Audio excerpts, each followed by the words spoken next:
એક આ વાત તમે આખી સાંભળી લ્યો ને એટલે તમને ખબર પડી જાય કે તમારે તમારા ઘરમાં રામાયણ ઊભી કરવી કે મહાભારત ઊભી કરવી. તો હોય એવું કે બે ભાઈ હોય, એક એના ગઈઢા બાપા હોય, એટલે બે ભાઈ ને માંથી મોટાના લગ્ન થઈ ગયા હોય, નાનાના લગ્ન બાકી હોય. એટલે બાપા કે નાનાના લગ્ન ભલે બાકી રહ્યા, હવે હું કેટલું જીવું કઈ નક્કી નહીં, તમને બે ભાઈને છું ત્યાં સુધીમાં પ્રોપર્ટીમાં માલ મિલકતમાં તમને બેને ભાગ કરી દો, એટલે તમારે બે ભાઈને પાછળ જતા કાંઈ મગજ મારી નહીં. બે છોકરા કે વાંધો નહીં બાપા તમે કયો એ ઠીક. એમ કરીને બાપાએ બે ભાઈના ભાગ પાડી દીધા, બરાબર બધી માલ મિલકત આપી દીધી. બાપા રે મોટા ભેગા, નાનાના લગ્ન બાકી હતા એટલે બાપા રે મોટા ભેગા અને નાનાને ટિફિન આપી દે. નાનો ટિફિન ખાઈને એ મોજ કરે.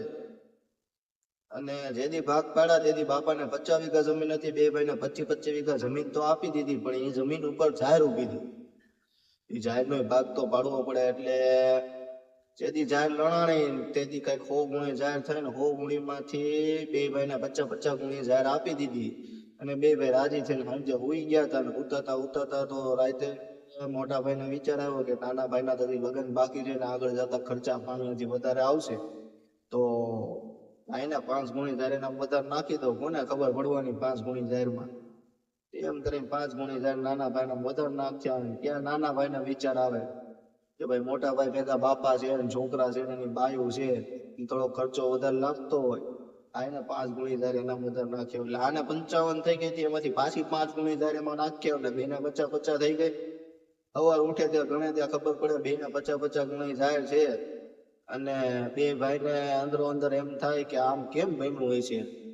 એટલે કહેવાનો મતલબ એમ કે ભલે એ બે ભાઈને 50 ગુણી જાહેર થાય, પણ કહેવાનો મતલબ એમ કે જેથી આવી રીતે ભાઈને દઈ દેવાની નીતિ ઊભી થાય ને તેથી તમારા ઘરમાં રામાયણ ઊભી થાય, રામાયણ જેવું માહોલ ઉભો થાય, આમ અવધકુળ ઊભું થયું હોય એવું લાગે.